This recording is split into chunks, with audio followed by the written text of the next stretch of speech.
Hello, and welcome to Coffee and Comics. I'm Todd A. I am Taylor Trask. Hey, Todd. Hello. Today, we got another special episode because we are talking about Avengers Infinity War.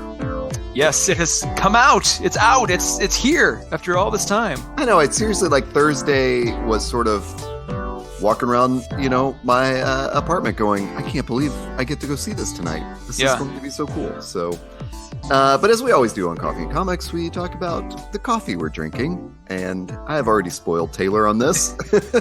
I'm not drinking coffee. I've got I got the gunmetal green tea again.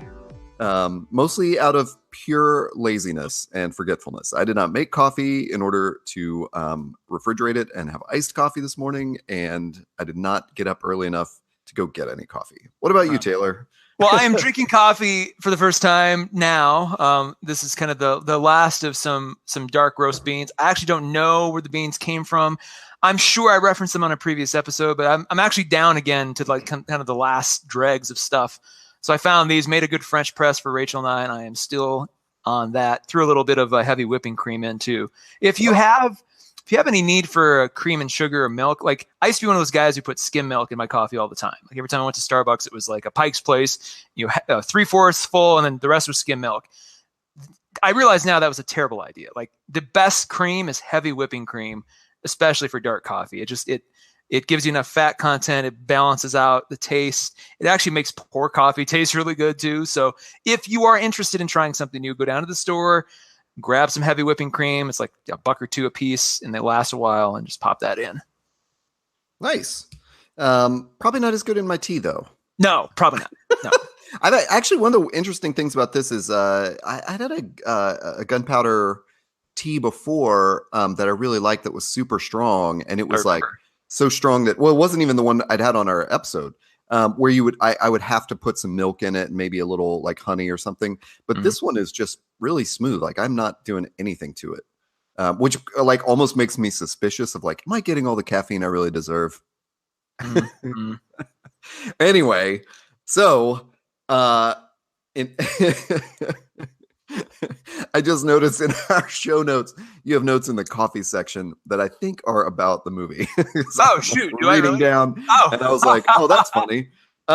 Sorry. Right. So as we mentioned, we are doing Infinity War. We are also going to talk a little bit about Infinity Gauntlet, which we would probably claim is like the closest, parallel or like, all these, like, of course, it's one of those things where Marvel has a comic like Infinity Gauntlet that's a big showpiece, and then that catches on, and now there's like 1 million Infinity titles, and have been for the past 20 years or whatever. But I would say Gauntlet is probably the one that started it all, and we're going to talk about the what the movie draws from that source material and some other things with the comic. But you don't need to have read the comic to be interested in the conversation we're about to have, but you should also definitely have seen the movie, because we are just not going to warn you about spoilers. We're just going to talk spoilers. This is your last chance. There's no way to talk about this without spoiling practically everything. So maybe right before the last chance, would you recommend this movie? We could start out with that. Oh yeah, definitely. If you're a casual fan, or if you've seen most of, if not all of the movies from the last 10 years, definitely go. Yeah. It's totally worth. It's totally worth the time. See it on a big screen. See it with as good a sound as you can get. I saw it on a Dolby theater, and was very pleased that I did so. So yeah, definitely go and see it. We'll dissect whether it was as good as it could have been, in my opinion, or if it was better than it could have been. Like we'll dissect all of that. I already hear fighting words from Taylor. I know. So go see it, because I'm not going to be. I'm going to play the antagonist a little bit in this review, and just because there's some deep questions I think need to be asked, especially at this juncture for Disney/Marvel. But yeah, in the meantime, if you haven't seen it, please go see it. It's so worth it. I would say the same. Like it's, my only hesitation is if you've never seen an Avengers movie. Yes. First of all, who are you? But secondly, like this is probably not going to make. I guess you would get the movie and you could enjoy it, but it's like there are so many connections here that I think you only appreciate when you've seen most of, if not all, the Avengers movies. But other than that, now the spoilers curtain is drawn. Be warned. Yeah. Get out if you haven't seen the movie. Yeah. Last chance. Last chance for spoilers. Last chance. Train is leaving. So, one thing we were going to do was we have another podcast that we often do with our friend Emily Kelly Cunin, and called Wednesday in Westeros, where we talk about every episode of Game of Thrones. And in that, we sort of jump place to place. We don't always go in order of the episode. We go in location spots because it's easier to sort of sum up the whole story that happens in that spot. And Taylor made this great observation that Infinity War does a lot of the same thing. In other words, there's like sort of the entire ensemble is not always together, so that's how we're going to run this episode, is sort of hop from spot to spot and talk about those locations in the film and the story and etc. But yeah, you should also check out Wednesday in Westeros. That's the podcast name. You can find it in all your favorite podcast places. Currently on hiatus until they decide to until HBO gets the season done, which is coming next year, not this year. So we have all these grand ideas to like go back and review every episode that we've missed because we only started in season 5 or something like that, or 6, 7, 8. No, it was 5. It was 5 because 5 was that really bad one. You're right. It was 5. So we've done 5, 6, 7. That's correct. 3. Yeah, with a smattering of, because remember we started when the Todd and Taylor show first started. Yeah. We had the ad hoc Game of Thrones episode over season 4 once in a while. Ooh, and boy. then and then we are just like, let's just make a show out of this. And then it's like, Wednesday in Westeros. It's like one of us has the time stone, and I don't even know where we are right now. So let's there talk are 14 million possibilities, Todd, of when that could have started. Let's talk about those first reactions. You already mentioned you saw it in a Dolby theater. What were the other circumstances? I intentionally didn't want to do 3D because I just felt like that I need to see it kind of in its purest form. I think 3D works when it's intentionally made for 3D, a la Coraline or Avatar. This wasn't. So as much as I'm sure it was fun in 3D, but I didn't want to see that. I just wanted great, crisp, clear screen and really good sound. And the theater that I saw Blade Runner 2049 in has a Dolby theater. I remember really enjoying that experience. And so I hunted for that. I found an 11:45 a.m. on a Saturday morning ticket that was still available, and grabbed that and went on in. And so it was really the optimal experience. I had a reserved seat. I had I could lay back in the seat and all that kind of good stuff too. But it was the screen and the sound was a perfect combination. Now, did you kind of alluded to this, but you did 11:45 because of the it worked for you, or really because of seat choice? Was everything else sold out? A little bit of both. I mean, most of it had been sold out. I mean, there's no way I was going to open at night. I missed that train. We've come a long way from when you could just, get your ticket the day or two before and go to midnight, the midnight opening and all that. Now it's like, you got to basically like 3 months beforehand. It's like a goddamn Justin Bieber concert. Like, you got to get your ticket, reserve it. Remember you've, reserved and all that kind of good stuff. So Thursday night was out. Friday all day was out. Saturday morning was kind of like the first availability with a seat that wasn't terrible. And interesting. I didn't want to go. I wanted to go to that particular theater though too. It's kind of become my new summer movie theater in Denver, and so I wanted to really kind of kick things off the right way with that screening. Cool. That's interesting because so I went to so like whenever tickets went on sale, the sort of Comic-Con crew that I'm on a group text with, that we all talk about geeky stuff, and there's a suggestion like let's all see it individually, and then let's do like a barbecue at someone's house, and we can all review it and kind of talk about it. But we know we're going in like, you're going to get spoiled, so don't come to this barbecue unless you've seen I love it. that idea. Which we've had to push off because one of these guys is just a real slacker and not gone. Name names, Todd. Name him now. It's Chris Martin of Coldplay. Of course. And he so Chris can't make it. But that threw me off. So anyway, so when the suggestion went out, I bought my ticket, and I was like, well, shit, I better buy it for as soon as I, like the earliest time. Mm-hmm. So I bought it at a theater that's like really close to my house. So I didn't really mind the opening night thing, but even like maybe Wednesday night or Thursday, I had that feeling of like, God, do I want to see an opening night, like Thursday, movie where it's going to be jam packed. There's probably going to be one of those dumb things where they have you wait outside, to get into the theater. And I was just sort of dreading it. I bought on Fandango, so I thought about just switching it to an afternoon show. See, and I love all that. I miss all that. I used to do like that, the midnight screenings, like the opening night midnight screenings with all the sort of theatrics around it. I was telling Rachel yesterday, I'm like, I kind of miss that. And for the most part, most theaters don't even do a midnight show anymore. It's like 8 p.m. Thursday night. Well, I didn't do midnight. I did 7. Yeah. 7 p.m. But that was the first show. So I thought for sure it's going to be jammed. So anyway, it's funny that you say that because I roll up and there's all these people outside. And my first reaction was, the suckers that didn't buy their tickets. I'm just going to walk right through with my Fandango app, Coffee and Comics brought to you by Fandango. That's right. No, actually, but we would love that. So I walk inside and I hear the person in front of me say, we're not letting anyone in until 7:10. And I was like, come on. And then they look at mine, and they like at my app. This is a weird thing where they don't have a scanner. They type in a code and then they hand you a ticket, and he hands me a ticket. And he's like, Theater 3. And I'm like, why are all these people standing outside? They're not even there for Infinity War. Wait, what? What were they there for? A film festival. Oh, wow. So, yeah, but I have in my mind, I'm like, yeah, there's all these people here that they're making wait. So I'm walking in, and it's like me and 2 12-year-olds in front of me. And they're the ones talking about Infinity War. And it's in the big theater. It was Dolby Atmos. This was my first Dolby Atmos experience. And you had talked about really loving it for Blade Runner. So I made sure to do that theater, Yeah. So I go in and even up until when the showtime is, whatever it was, I guess showtime, maybe it was 7:20, whatever that thing is, you've got 20 minutes of previews, but it's showtime.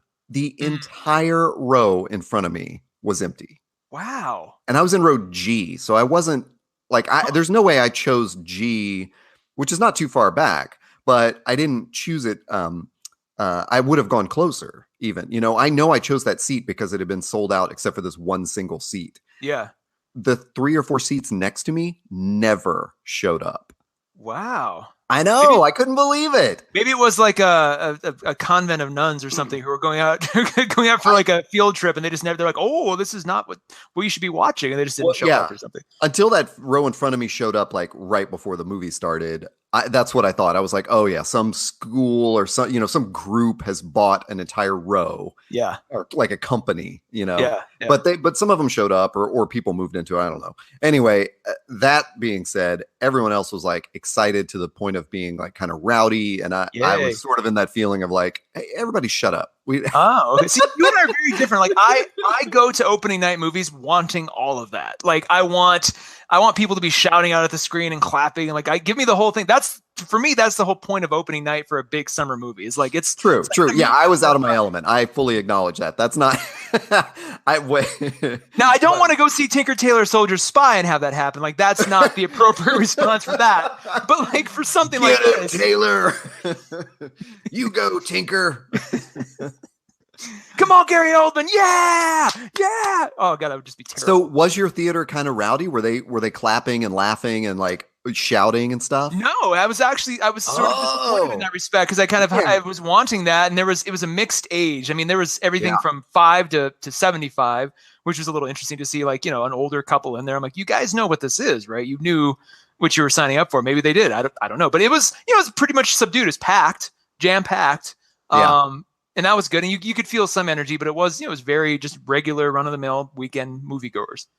Oh, wow. Well, yeah, mine was that kept up through the movie. I mean, the only thing they were perfectly nice about it, but there was that feeling of when it's about to start and the, several younger people behind me just kept talking. And I was like, oh shut yeah, up, that sucks. It wasn't. But once the film started, the rowdiness was totally appropriate. It was, different heroes showing up and people shouting for them and clapping. By the way, quick shout out. The trailers, I don't know if you saw the same trailers I did, but the new trailer for Jurassic World, totally sold me on that movie. The new trailer for Solo sold me on that movie. And then strangely, that latest trailer, I was going to see Deadpool 2 anyway, but that latest Deadpool 2 trailer where I think it's like at the very end, like because they're doing the superhero, the team auditions. At the very end, there's like this regular guy like named Gary or Steve or something. It's like, and who are you? I'm just Gary. I just saw an ad. Like, you're in. And like they show like that made me want to see that too. I don't know why they were saving these best trailers for last, but I was kind of like, I kind of got excited for the summer movie season. I was like, oh my God, I didn't really give a crap about Jurassic World, and Solo looked a little muddled to me, or muddy. And I was just like, I'm ready to go. Anyway, just quick shit out. Yeah. I only had the Solo trailer of those mentioned. But I'd seen it online, and I have seen those other 2 trailers. So, I mean, I was already in the tank for all of those. Got it. No, that Deadpool one though. Sorry. No, that's a good one. That's good. Yeah, Ryan Reynolds tweeted out this picture of like a form letter from the Avengers this morning that was like addressed to Deadpool, saying like, it's like regarding your request to join the Avengers. No way, not a chance.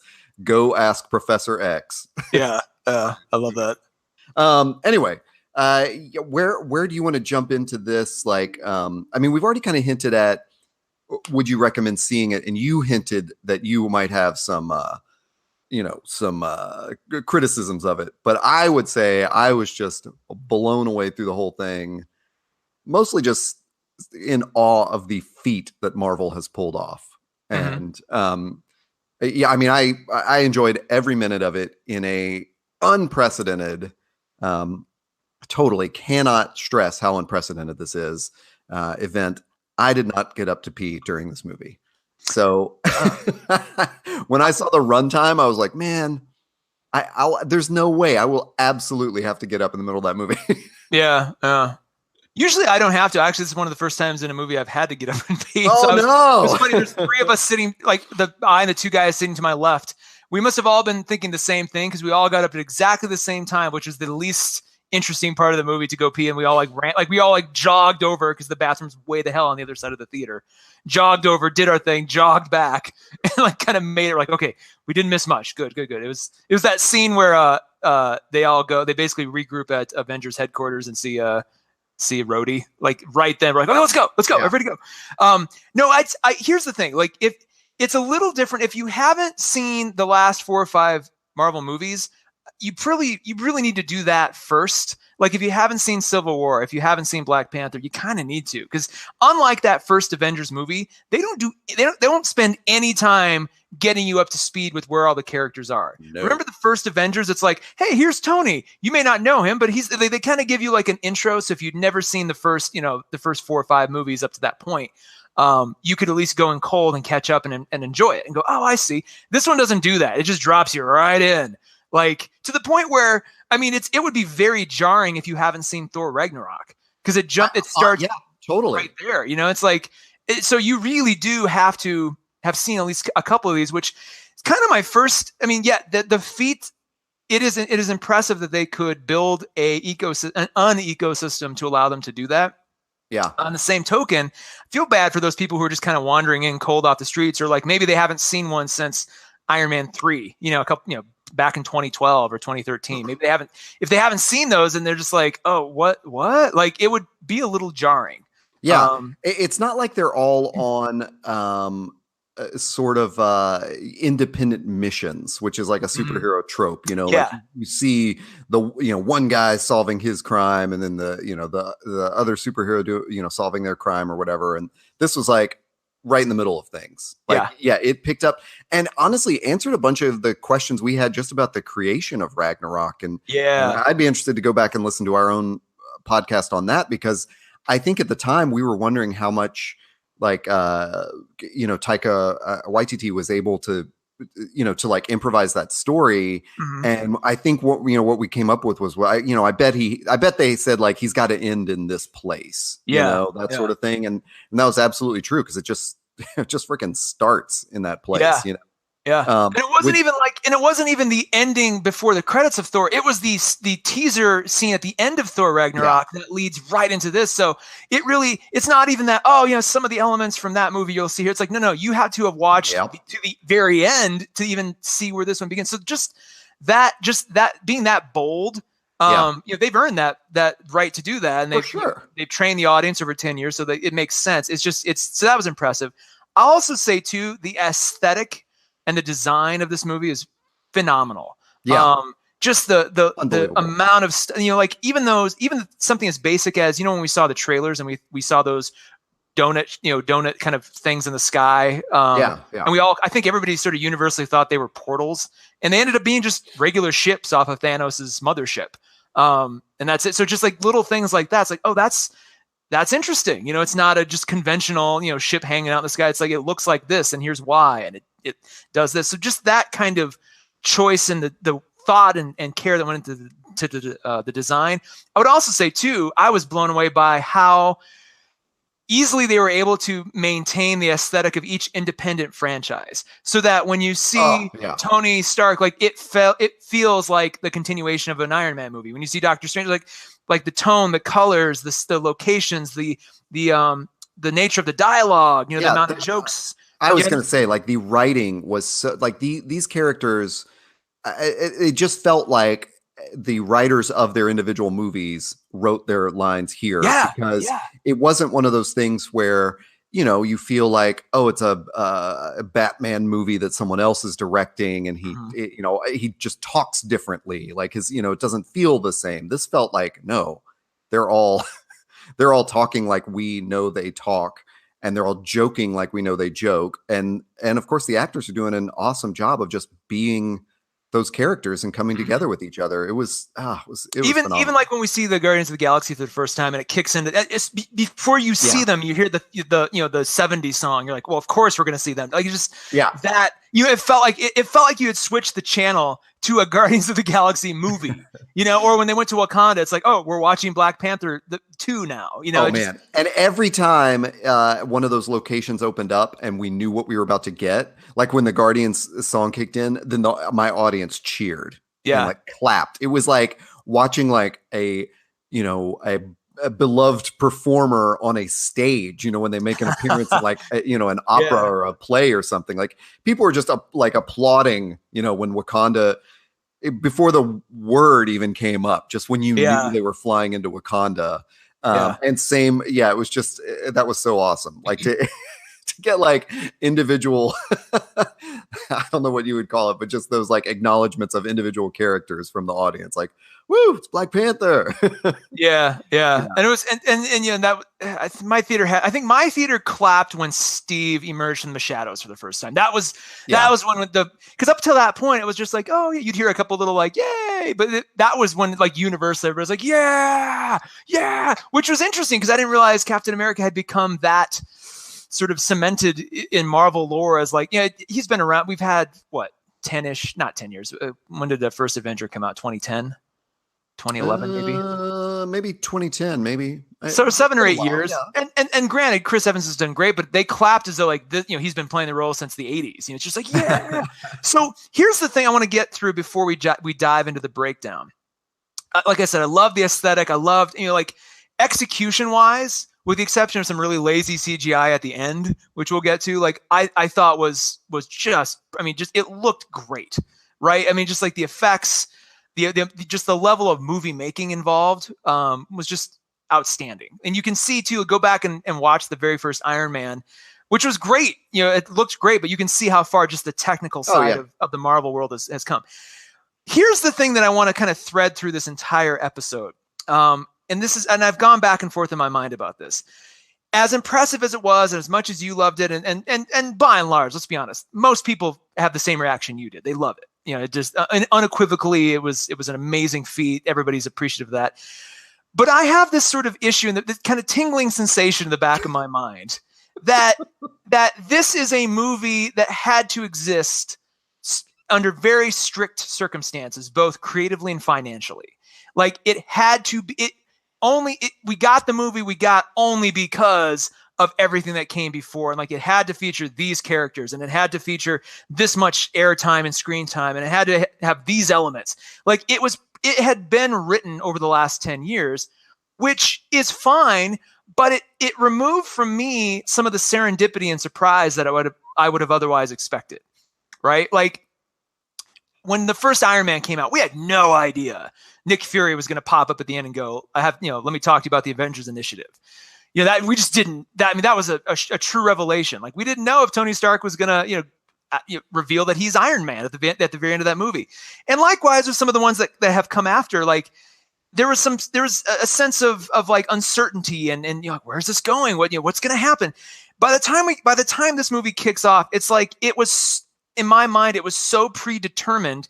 I had no problem, and I told you ahead of time that I looked at the ending because I wanted to know, based on all the marketing materials. Like, I had no issue spoiling this for myself because I'm like, look, most of this movie is pretty much predetermined. Like, I am not, very little of this is going to surprise me. I went and enjoyed it for the execution and, to enjoy the dialogue and how we get to that point. But I had no issue cracking open the spoilers and go, okay, does he get all the Infinity Stones? Like, does this end with him winning? Which, yes, it does. And I wanted to know that because, like, the entire movie, I'm just going to be, if this ends with him getting just two stones, it's going to be pretty, like, I'm just going to be trying to triangulate that the whole time. And all the marketing materials have shown him with, just the Time Stone and Power Stone, the blue and the purple ones, which was really clever, by the way, because in all the CGI, they added the other ones. So there were scenes in the trailer where, the gauntlet just has the two, and clearly in the movie, it's got more than that. So it was interesting. It was kind of clever on their part, but I had to know that because I'm like, okay, what is this going to be with 2 hours and a half? Like, what are they going to do? So it didn't ruin it for me at all to know that was coming. I didn't know who was going to die along the way. I knew clearly there was going to be deaths, right? Like, if you have any notion whatsoever about what Thanos is up to from a character standpoint, if you watched any Marvel movie up to this point that references an Infinity Stone, you know what's coming. Someone's going to die. People are going to die. An event movie this big is not going to let just everybody live and have a happy ending. It was going to go wrong. So you knew that going in. But I think even on a deeper level, I felt like the Matrix of, like, Disney's Matrix that they have built has some very hardened rules engineered that you can't get around. Well, to me, the accomplishment is that they were able to pull it all off in this beautiful movie, and knowing that, this could have been way more formulaic. It could have looked like the Justice League, which was garbage. Yeah. So as you were saying that, I'm thinking of hero of the pod, Penn Jillette, who he has this thing that he says about practice and magic tricks, and how he wants to go see a magic trick that he knows has been done a million times before, and it's still going to hook him, And to me, that was kind of what this was. You're right. Like, there wasn't a lot of, it's just interesting. It wasn't exactly surprised, but like, I was literally in awe the whole time of just how this story was coming together so well. There weren't any, to me, granted on one screening, like any logical breaks in it. Civil War was kind of a mess. Like, Civil War doesn't make a whole lot of sense. It looks really cool, but stuff gets aggravated way too quickly. Mm-hmm. And there's two people just beating the hell out of each other, two heroes at the end of it. That's just senseless. And, it was difficult for me to watch Civil War and appreciate it. Like, I thought Winter Soldier was great, and then Civil War was like, ugh. And at the time, I really, I liked it for what it was, but that's kind of what I was afraid of, that going into Infinity War. So the fact that it never fell into that for me, and that they pulled off the trick, even knowing, some of the beats they were going to have to do, that's what really, kept me in awe of all of it. And just like I said, like, I think everybody involved in it was, just a powerhouse. Like, nobody was slipping, every actor was doing amazing work, and the writing was fantastic. And the CGI, up to some things we'll discuss, was awesome. So, I agree with all that. Yeah. It's in other instances, I would tell you are like a borderline sociopath for reading Yeah. the endings of movies before you see them. But in this case, I understand because you you thought in your head like if this whole movie is just him like the quest for him to get 2 Infinity Stones, Yeah.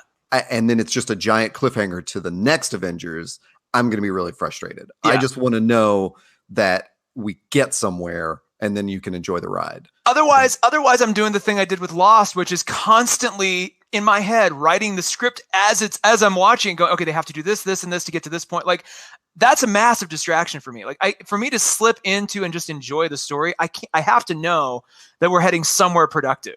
And Well, it's like, and that just knowing that he ends the movie with the fully completed gauntlet, I was like, okay, now I don't have to think about all that. We'll get there. Now I can just sit back and enjoy the ride of how we get to that point. yeah, and like also as people can hear on our Ragnarok episode, you had kind of had some assumptions of like how the Infinity Stones were going to play into that, and so you were constantly sort of second guessing as you watch the movie, like, wait, where are they going to like? How is this going to tie in? When are we going to find that stone? Which is an interesting like. And at the time, I was telling you like, I just didn't even think about it or care about it or whatever. I never. So I bring that up to bring up something awesome you said this week, which was, but Marvel has definitely planted those Infinity Stone MacGuffins in the story. Yeah. And so if you are the person that, that wants to solve that mystery and wants to pursue that MacGuffin, like, yeah, that's kind of on your mind. Like, why are they not putting this together yet? It's just like Lost, though. They have intentionally like taught us to pay attention to these things. Yeah. It's not like they were just all like ending stinger credits. It's like, no. Since Guardians of the Galaxy on, they have actually gone, look, here's an Infinity Stone. Here's another one. These are important. Here's Thanos. Like they have intentionally built this so that if there wasn't going to be that payoff and in a way that's interesting. And I was really worried, to your point, like I was really worried this was going to end with, well, we beat Thanos, and then the ending credit is him going, but I know, I have a plan to get the other stones, and it's just going to be like, oh Christ, really is. See, that's interesting. I think I just didn't worry too much because but this all bolsters your other point, which is I kind of thought it was going to end the way it did. Gotcha. And I'm glad it ended. I mean, I'm glad it ended with him winning, because that's, if you read Infinity Gauntlet, the original early 90s book, and especially there, right before that story starts, there's an ending where he finishes the Infinity Gauntlet and he snaps his fingers, and that final shot, the final panel is him snapping his fingers and it goes to black, and you're like, oh my God. And then the Infinity Gauntlet sort of graphic novel or series itself starts with him, now what does he do now that he has all this power? So I figured in some way, like as long as I know he's going to complete the gauntlet, it's, what he does with it after that will probably be the next movie. Let's jump in though, because I think we'll get to the ending. We'll get there. Well, oh man, yeah, go ahead. Because like we'll come back to the ending, because I think most of the rest of my consternation, like the rest of the movie's great. It's the ending where for me, it kind of starts to fall apart just in my own mind. But I want to build up to that a little bit more and kind of walk through. I don't want to just rag on it the whole time. So like we start the whole thing at Thor's ship, like we mentioned, right after the events of Ragnarok, and everything has gone to hell. We hear an emergency distress call from the pilot of the ship, and it's basically everybody's been killed except for Thor, Heimdall, Loki, and the Hulk. And it's got Thanos, and we see for the first time his Black Order, his minions or children of Thanos, it's kind of standing amongst him. And I was introduced to a character I was really unfamiliar with outside of just some early research before going in, which is in the comics and in the movies, his name is Ebony Maw. But he's the guy who sort of clasps his hands at all times, and he's the one he's got that really sort of creepy, like pedophile high-pitched voice where he's like you have all been brought to the feet of Thanos and rejoice in it. Like it's that guy. It's that cult leader kind of sounding guy. I freaking loved that character. There'll be a couple other points where he pops back up again, but as soon as he appeared on screen, and then the way they did the CGI of everything, like all the CGI in those opening shots is just beautiful. Like we have come so far from Jar Jar Binks. It's not even like we've got characters who look more real than the real characters, and they're all CG. Like I was just so impressed by that. But we see Thanos. He's already got the Power Stone. And so right away, I'm like, okay, are we going to see, last time we saw the Power Stone, it was on Xandar after the events of the first Guardians movie. And they were keeping, the Nova Corps was keeping it in lockdown. So apparently they're all wiped out now. The Nova Corps is completely gone. He's got the Power Stone and he's confronting Thor, Loki, the remainder. And we see Heimdall's death, which, I kind of laughed when Heimdall died because all I was thinking was that how much Idris Elba hates being that character and how much, as soon as he's dead, I can just imagine Idris Elba going, finally, like in his mind, he's done. But then we see Loki's death. And and this is kind of in the beginning, like right away, I'm thinking, okay, we don't see the destruction of Xandar on screen. So right away, Marvel has completely removed the Nova Corps from the canon, which means if we ever want to see, what is the character? Is it just Nova? Is just the character called Nova? I feel dumb for asking that. I think it is. There's a character called Nova. Yeah. Who, everybody was hoping would appear at some point. That can't happen if the Nova Corps is gone, theoretically. So all of a sudden I'm like, okay, they're intentionally doing things that we know are going to get undone probably. Is Loki one of them? Do you buy that Loki is gone for good? Or do you think that this is either a trick or he will be brought back to life somehow in the events of the next movie? I don't know. I mean, to me, yeah, I mean, without jumping or trying not to jump too much into the ending, there's a difference between the deaths that occurred, like Loki's and Gamora's, and then the deaths that occur at the end when everyone turns into dust. Mm-hmm. So I kind of think they're gone. And maybe just in the sense of like those actors aren't going to portray those characters anymore. Is it? I mean, it felt pretty unceremonial to kill Loki that quickly, that early on, especially because Tom Hiddleston's been such a marquee figure in the Marvel universe this entire time. It felt pretty Ned Starkish. Yeah, you were on alert. Like there's going to be a body count to this movie because we've taken out a beloved character. And granted, he was at the end of his run, and they intentionally had the piece of dialogue. Thanos was like, "No more resurrections for you," and so you're thinking, okay, but it's back in my mind. I'm still like, man, would you think about the pieces Disney has to keep on the board to keep these movies, to keep the familiarity? And granted, since Loki's first appeared, there have been plenty of new characters that are interesting and cool. So it's likely he will stay dead, but in my mind, it's just as unlikely that. Or just as likely that somebody will find some way to resurrect him, or he'll be, in part of the big, everybody comes back scene. He'll be back somehow too. I don't know. After all that we went through in Ragnarok and he and Thor finally making up. The other thing that was interesting to me too, Valkyrie was nowhere to be found. And yeah, that was a bummer. Yeah, it's like, so did she die too? And then you have to ask the question, did all the Asgardians die? So like, is all of Asgard just gone now? Yeah. Does that mean there will be no more Thor movies? Cause they're just all like, it immediately undid all the agency of Thor Ragnarok. Cause the whole point of that movie was, hey, we're going to start over. Later on, gone. Thor says something later on about he killed half my people. So I don't know what we're supposed to make of that. But he blows the ship up. So like, maybe it's like they're all gone. Maybe they escaped. That's a little, a little messy, but and it's fine. Granted, there's a whole other Thor movie that could, clarify all that. Like maybe we'll get it later. That's fine. But yeah, it was interesting. It was like right away. It's like here he's already got the Tesseract. He's got so he's got the Space Stone. He's building the Gauntlet. I did kind of like it. Every time he adds a new one, he sort of feels a physical, surge / strain. That was kind of cool to see. This was definitely the best iteration of Thanos that we could have ever gotten in any medium. So, I think. I have a question about the Loki Thanos meeting there. Have they not met before? Oh, they totally have. Like because there's a reference later to like Loki was working for Thanos when he brought the Chitauri to Earth in the first Avengers movie. Yeah. And I'm pretty sure there's a scene with the two of them in it.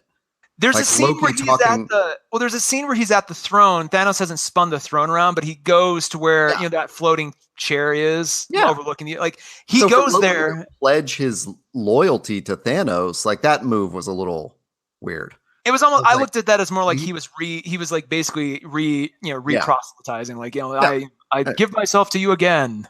Okay, I was just curious. Like, I was like, well, wait, haven't you already? Anyway, yeah. Sorry to. No, that's okay. It was a little confusing, but it was a great way to sort of tee up the Black Order. Those characters again. I freaking love that the way they did at the Ebony Maw character. My God, like I wanted an entire movie with just him as the villain because he was so like his powers were obviously he was the strongest of the Black Order. He was the creepiest. And just he seemed to be other than Thanos, the biggest threat to everybody because he could kind of do anything. Yeah, he was sort of a really powerful magician. When he's fighting Doctor Strange, it's apparent, Yeah, it defeats him really. Yeah, and it's just and I do kind of like how he miscalculated things and how he ended up dying, but still, it's just like, man, I wish we had a previous movie just with him as the antagonist. Anyway, it's fine. What we got was just as good too. But then we go to the New York attack. We see Tony and Pepper and all that. And then Doctor Strange is obviously. Well, yeah, and Bruce Banner has, Heimdall has transported the Hulk via the last Rainbow Bridge, Mario Kart, Rainbow Road, down to just conveniently into Doctor Strange's home. I can't even remember what that's called. Where the Sanctum Sanctorum in yes. New York. So Bruce and Doctor Strange confront Tony to tell him about this new threat, which was a really interesting thing because in the Gauntlet comic book, it's Silver Surfer that plays that role, who goes to alert Doctor Strange. And so I really liked that they were doing that with Bruce, and that I thought he was a good stand-in for the universe we have on screen.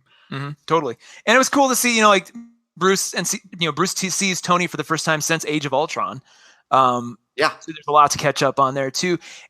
That whole thing was cool. It was fun to see Tony and Stephen kind of have their interplay. It was a little weird to see Stephen Strange kind of just assume that he's mastered everything now. I'm like, dude, we only had one movie with you. Like, you're still... And he's like, I'm the master of the mystic arts. I'm like, are you though? Because it doesn't seem like his whole arc is going from that character to getting into a car wreck to being that character again. Yeah. He was a cocky, arrogant asshole.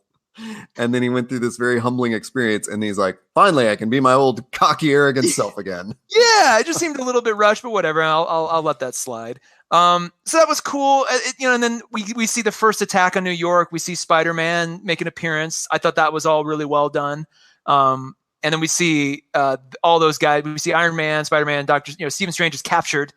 They get taken on the floating donut, which we find out is not a portal and is in fact a ship that then goes and heads towards Titan.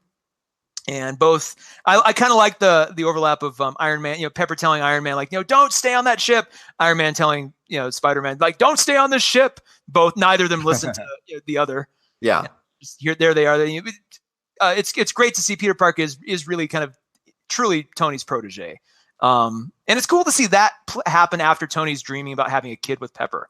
It's like, hey, we had a kid, and I think we should do that in real life. And then, it's Peter Parker's kind of his, I think is it Doctor Strange who says, like, is this your ward? Yes. Like, no. It's not, but it's true. I mean, he is kind of his Robin at this juncture. It's kind of fun to see. Yeah. So was I the only one that was like, you guys are in your 50s? Yeah. Are you just going to adopt? Yeah. That's a great, is Gwyneth that old? She's gotta be, right? We'll say maybe late 40s. I don't mean to disparage her. I mean, she looks beautiful, but he is Tony Stark. He can kind of, I'm sure he has some sort of in vitro technology that'll make it right. Yeah. Well, I mean, I mentioned this before, and because that's the way we're doing the episode. Like, I just loved all these, groupings of the characters where they had to meet people they didn't know. Like, it would have, even though Bruce just met Doctor Strange, it was really interesting that it's like, Tony's even more because of his personality and Doctor Strange's personality, like, to group them together with Peter was a great way to set them off on their adventure. Just like we'll see, it's great to see Vision and Wanda together with sort of the resistance part of the Yeah. Avengers, you know? That all made logical sense too. It's not like they put characters together who would have no business being together otherwise in service of the story. Right. They was made, like, yeah. They anyway, made the so most interesting grouping. So yeah. So then we catch up with Vision and Wanda, who are in Scotland. And I, very apt to us just reading the Vision totally. series last week. And I believe you had made the comment, like you didn't even know before that Scarlet Witch and Vision had a relationship. And so here it is. Like what a great preview for that. And honestly, like shout out to Paul Bettany and the Olsen sister, I forget, Elizabeth Olsen. They made that believable. Like I wasn't really buying it in Civil War nearly as much. It's like they've had some time to kind of rehearse and figure that out. So I'll tell you, there was 2 moments in this movie where I'm like, I'd rather see this movie. And the first was like, I want to see the Vision and Wanda movie. Just like, let's just follow them. Let's stop this Infinity War thing. I just want to see them. Yeah. And that was really, really cool. And that, their attack. And then we see the return of Steve Rogers, who, my theater clapped and cheered. Black Widow, Sam, you see that they've been getting together. I like that there wasn't a lot of like, well, where have you guys been this whole time? Like by the way their characters look, you sort of assume there's been a lot going on since Civil War. So I appreciate not having to like take the time and go, well, Vision, and then there's like a flashback scene or something crazy. Yeah. One of the things that I was curious about, because I did end up going to the bathroom during this scene, they save the Vision. The other 2 Black Order people, they have a chance to kill him. They don't. Rightfully they're told this is the only chance you'll ever get. So they go up in their donut ship.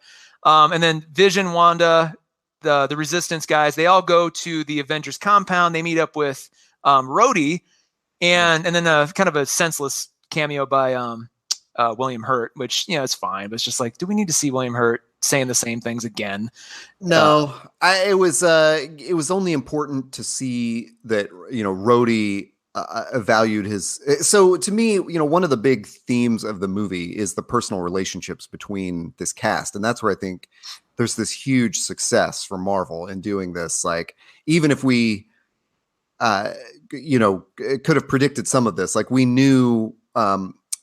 Well, I don't know. I just thought it was great that it was emphasized. Like, so Rhodey is making that choice. Like in Civil War, he made the wrong choice. Yeah. And he's changing that here. He just turns off the hologram William Hurt and jokingly tells them like, oh yeah, you're court-martialed. Yeah, there's a court-martial for me. So right at that point, I went to the bathroom, and what I didn't get to see, and I'm curious if this happens at all, was there any? This is the first time that Black Widow and Bruce Banner are in the same room together. Yep. Do they have it? Was there a scene between them that I missed? Did they play that up at all? Because the last time we saw them together, Age of Ultron was weirdly built on their sort of burgeoning romance. So I was like, okay. There was no separate scene with them, but there was a very heavy exchange. Okay. There was heat. All right.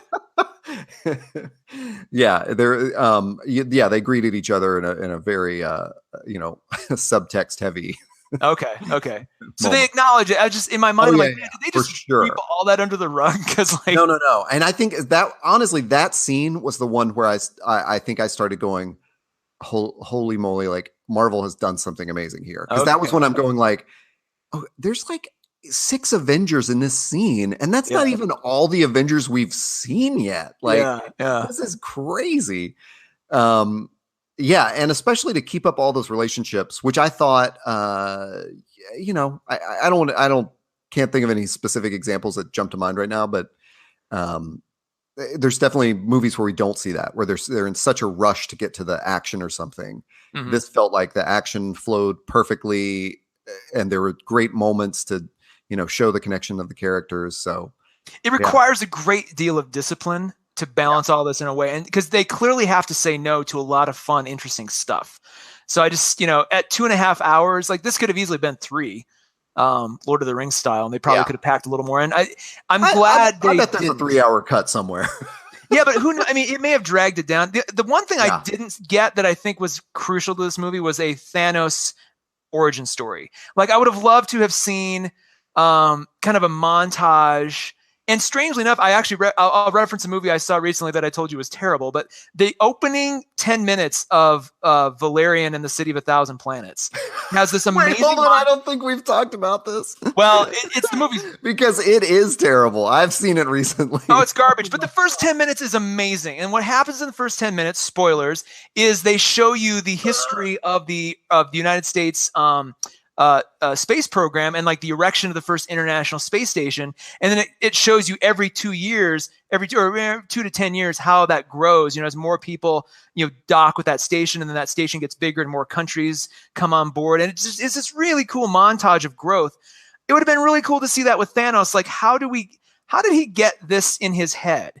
In the comics, there's a lot of backstory of on Titan. He looked different, like genetically was not, he was kind of an abnormality. So he was discriminated against. Like, give me a little of that too, because I think that would have just helped me.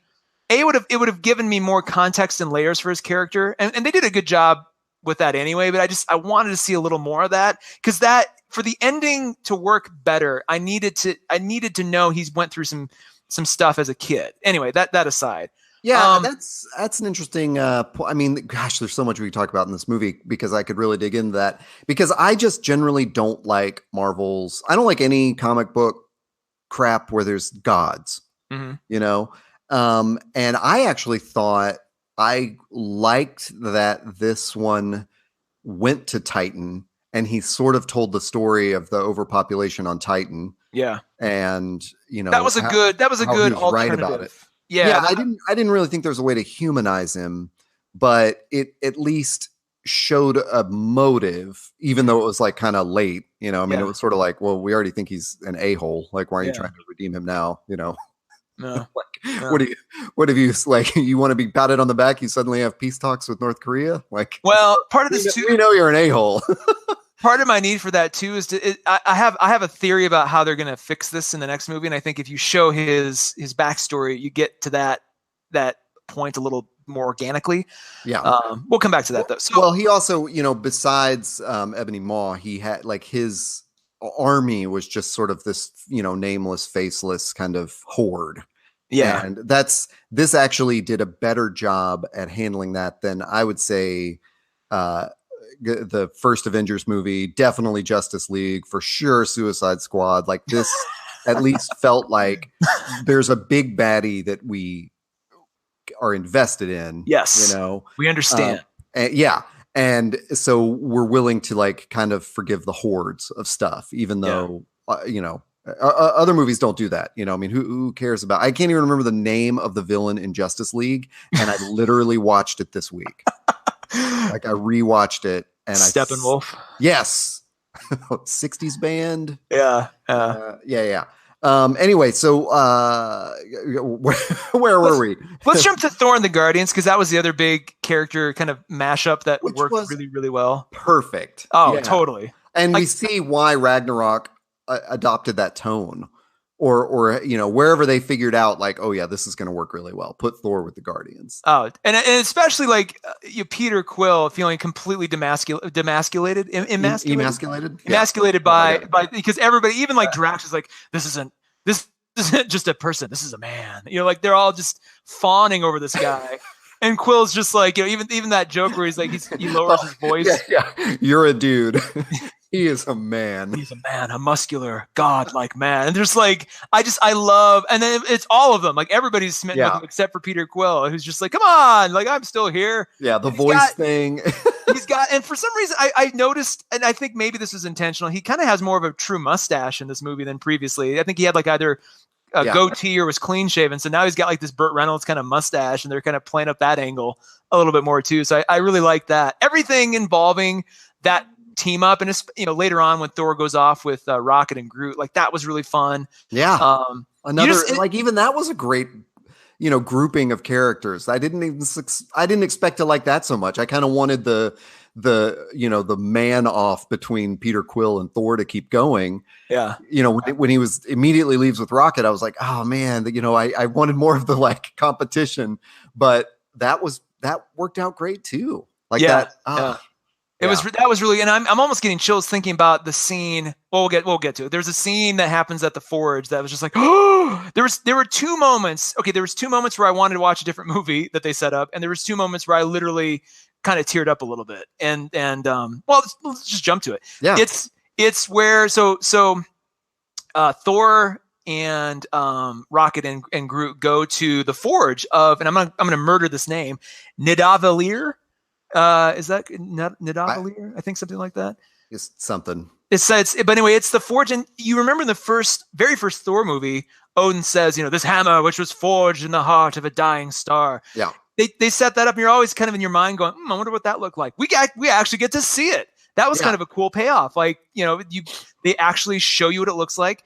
It's this, and it makes kind of logical sense. It's like this encapsulated, dead star sort of, center. And it's got these really crazy, contact movie rings around it that sort of channel the energy and everything. And we get there, and who do we find but the last remaining dwarf who was left after Thanos came. He killed them all. He left one, and it's played by Peter Dinklage. We finally figure out what Dinklage is. Yeah, he's Boulevard Trask. I was really happy they did not make Days of the Future Past. That's true. He's stranded on this star. Yeah. There he is. I was really happy they didn't make him the dwarf in the Infinity Gauntlet, which I think everybody was sort of assuming was going to be what he was. Right. Like Pip the dwarf or Pip the troll, I think. And I was kind of like, man, I really hope they don't do that. And there had been shots of Dinklage walking around with red hair. It's like, oh, he's clearly Pip. This is way cooler. I was so much happier with this. But it felt like Dinklage was kind of phoning it in. Like he was just sort of chewing scenery, going, "Oh yes, boy!" Like it felt everything was like one take. And he had his Game of Thrones accent on. Yeah, I wish he had gone with something else.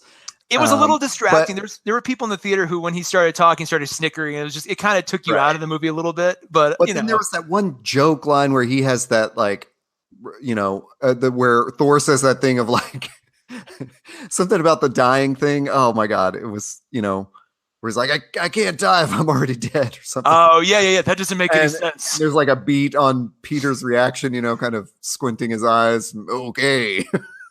And that was really funny. Like that was kind of the payoff to me, but the scene there, so like they basically have to reforge a new weapon that he knows can kill Thanos. They find out that this is where Thanos got the glove or the gauntlet. They built it for him, and then Thanos basically made it so that nobody could do that again, theoretically, although we find that that's not necessarily the case. Yeah. But the scene where they go, Thor basically has to sit in the way of this giant blast of solar energy coming in, and he almost dies doing it. So just the fact that he's willing to go to that length to get this done, and then seeing Groot, who up to this point had been just a petulant teenager, actually realize what's going on in there, and then you have Dinklage going, it needs a handle, and they're all trying to get this to happen right in a certain period of time, and the pieces of the axe come out, and then Groot looks at it, uses his arm to forge the handle, and cuts it off. I got a little teary-eyed just watching that happen, because Groot was like, this is what I got to do.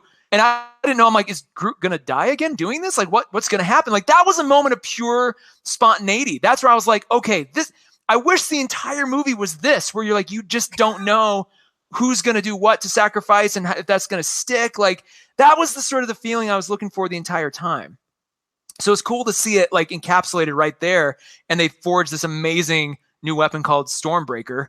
And just that was, even hearing Dinklage say the name of the thing in Tyrion's voice is a little like, okay, it's called Stormbreaker. I was just like, all right, yes, we understand. But that was just a really cool moment. Both, and Rocket and Groot, like they stepped up.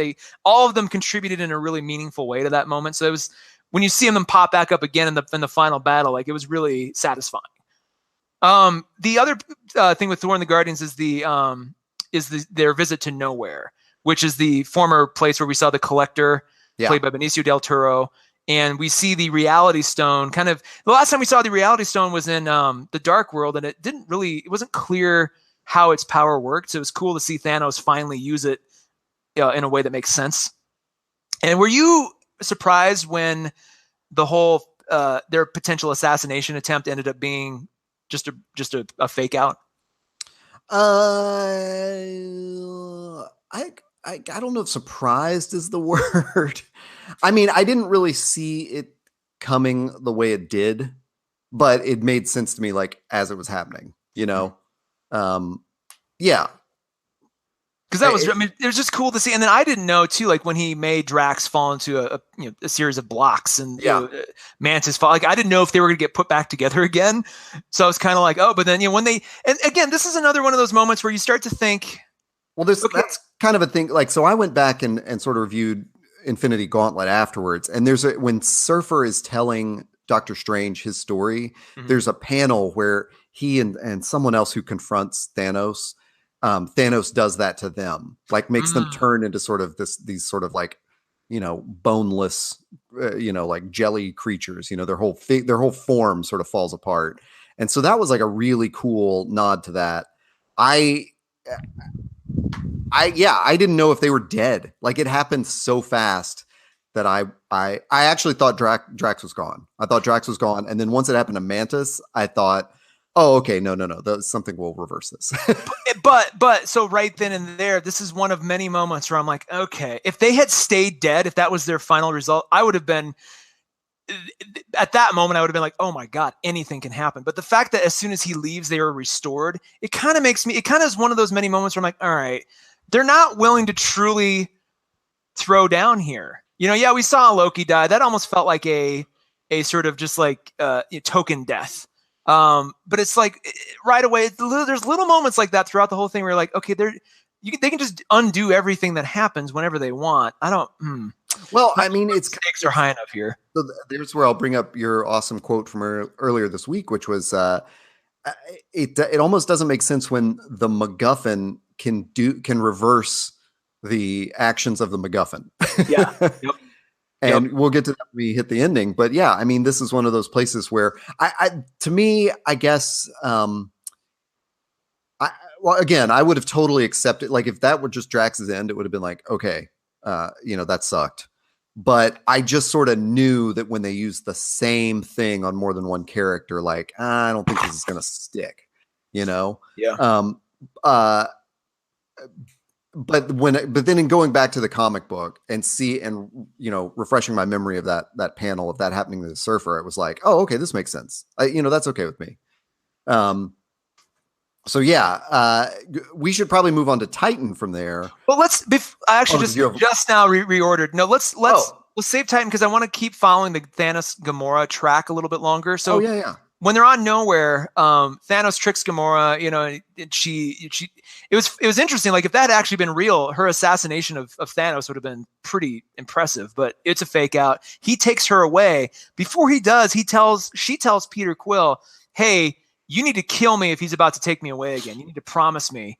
And Thanos totally calls Peter's bluff on that. He even pushes her towards Peter. Go do it. Go on, go do it. And he eventually does, but it turns out to be a fake out too because Thanos has already turned his gun into a bubble gun. Yeah. So this was one of those other moments of there are two characters and they're faced with, do you love this person more than the idea of all of like literal genocide, where the would you rather face a reality without this one single person? Mm-hmm. That comes up a few different times. That comes up with Vision and Wanda, comes up with Tony and Pepper in a small way. Tony says, I mean, he tells Peter, he's like, this is a one-way trip, kid. Like he didn't think he was ever going to go back to Earth again, which is interesting to think about. And I would say that is a similar move that like happens to Rhodey. He's faced with like, do I welcome back these? He knows he's made a mistake in taking the government's side in Civil War, and do I welcome back these friends and risk my own court martial, or kick him out? And I would also say that's why we had to see Doctor Strange as so arrogant in his confrontation with Tony originally, because we have to see him humbled and realizing like he does that same thing later when he gives up the time stone. He's looking over at Tony, and now I guess, and it's clear to him in that moment, like they've fallen into one of the 14 million, outcomes that he saw, not the one where they live. but it's that same feeling of sacrifice of like, I would rather have this person that I care about. I got to save this little humanity. You know what? I'll also say that theme too. I kept coming back to from The Last Jedi, where Rose saves Finn at the end from, that like little Death Star engine. Yeah.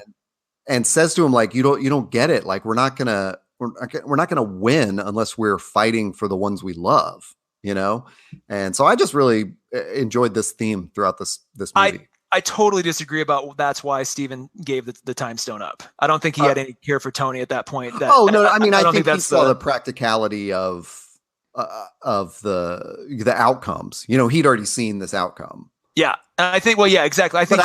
But I think in that moment he wasn't being like a selfish, arrogant person. He was really confronting the humanity of I think people dying around him. I think he knew that Tony had to live for that one successful outcome to work. I think it was more about that than anything else. I don't think they had no time to really forge any kind of bond or anything. I think he was. Yeah. I think when he saw the outcomes, and we'll get to that too, because there's a question of how much information he should have given Tony. But before that, it's not Sansa level. Yeah. Information. Yeah, no, it's not. Yeah, well, anyway. So before that, we see a nice little flashback of Gamora as a child on her home planet, and Thanos's group coming to. They basically execute half the planet. We see why he did that. He gives that wonderful line of like, look, your planet was going to die anyway. I did this. And then after that, no one ever went hungry. Rich and poor alike were equally treated. And you kind of get this weird sense of like, oh, I kind of get his logic here. I mean, it's terrible. It's horrific, but I kind of get it. He sort of speaks about it in like it's completely off the reservation, but you're like, he's committing to he's not just some like, Machiavellian character. He's like, look, this is, I have a sense of justice, as perverted as it is, and this is how I achieve that. And the little girl who played Nebula, the little girl who played Nebula looked so much like her. Wait, you mean Gamora? Yeah, I'm sorry, Gamora. Yes, the little Gamora actress looked so much like it did. The grown-up one. I was really impressed by that too. The thing that was interesting to me is when you see Nebula being tortured.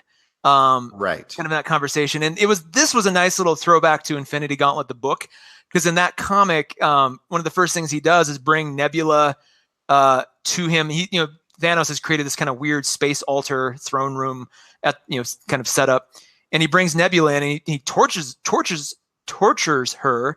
And you see these terrible panels of Nebula, like, just half near death. She's, her skin's burned off and she just looks strung out and just horrible.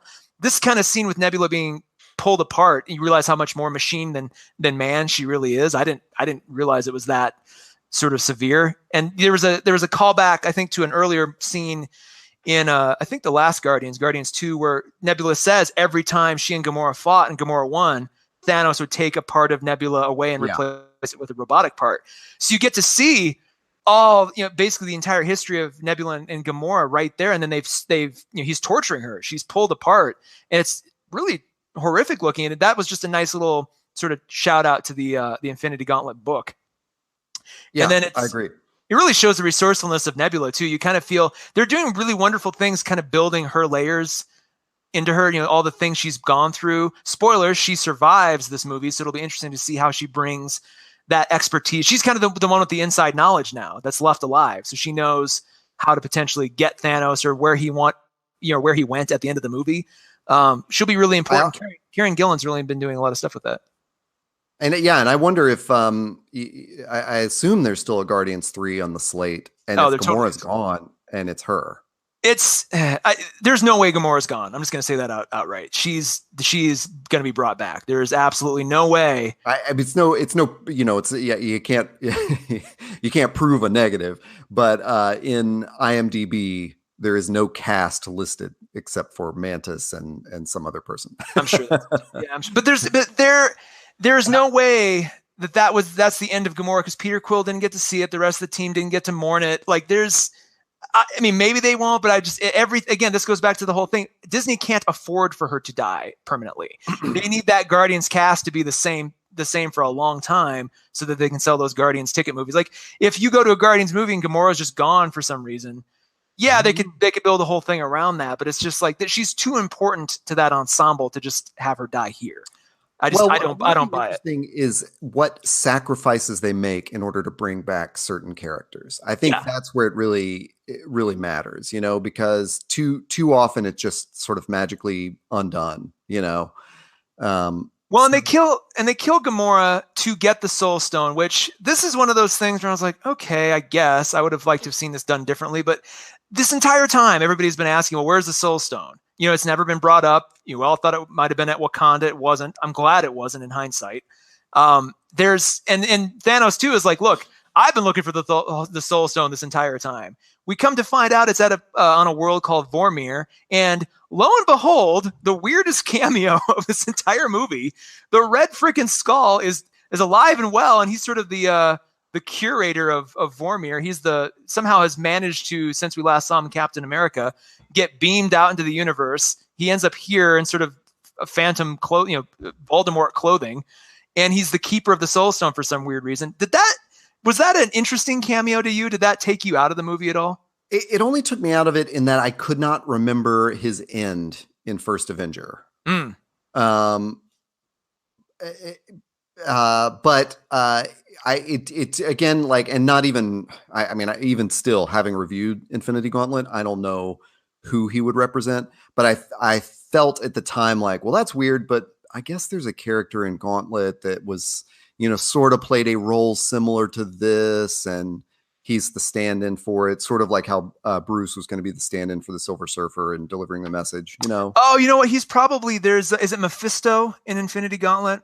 Well, I actually think it's Mephistopheles. Mephistopheles. Yeah. I think there's some superhero or villain named Mephisto, but I think this is meant to be the devil, Mephistopheles. And fair enough, but this is where he sacrifices Gamora to get the Soul Stone. And then what's weird to me is that we see all the power of every other stone demonstrated except for that one. We never find out what the Soul Stone can actually do. Other than maybe that's what allowed Thanos to see Child Gamora at the end after he flicks his fingers. It's not clear. Yeah. But it's just like they intentionally show us all the other powers multiple times except for that one. And especially strange because we have yet to see it in action at all in all these movies.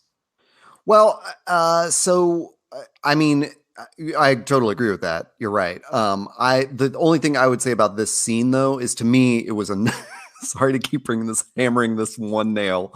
It was another example of like those two people having to make the choice between genocide and the one person they love. Mm-hmm. But that was where we realized Thanos' character is because he makes the choice that none of the heroes are going to make. Yeah, he that's a good point. Will sacrifice the one person in the whole universe he loves.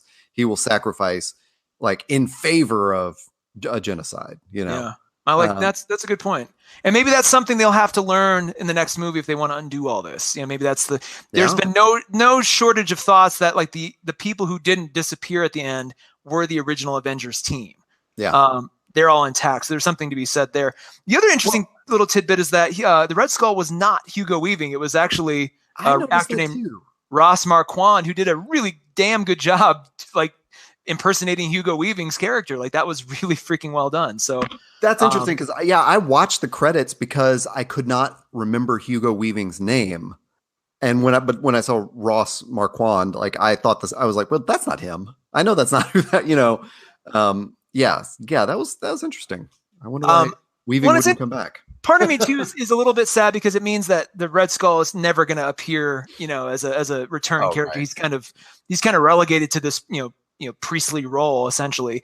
And it's too bad too, because in the comics, Red Skull is, just as interesting as Doctor Doom or any of those, big bad, heavy hitting Earth-based villains. Let's just say. Yeah. The other thing I was going to mention too is there was a lot of theory and speculation around what the Soul Stone would have been.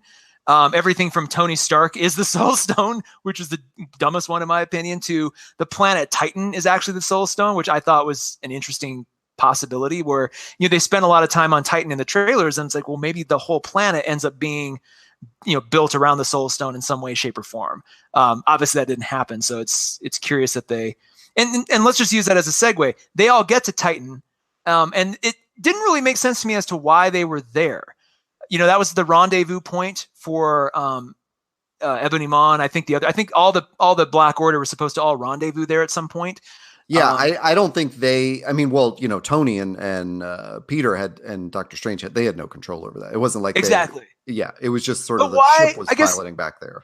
it was weird that the order was apparently to go to Earth, get the stones, then we'll all come back here and I'll assemble the rest of the gauntlet and we'll all I'll do it from here. Maybe there was something symbolic. I would have liked a line or two just to clarify that. Like, this is my home planet. I wanted to make sure that I was here when it all went down.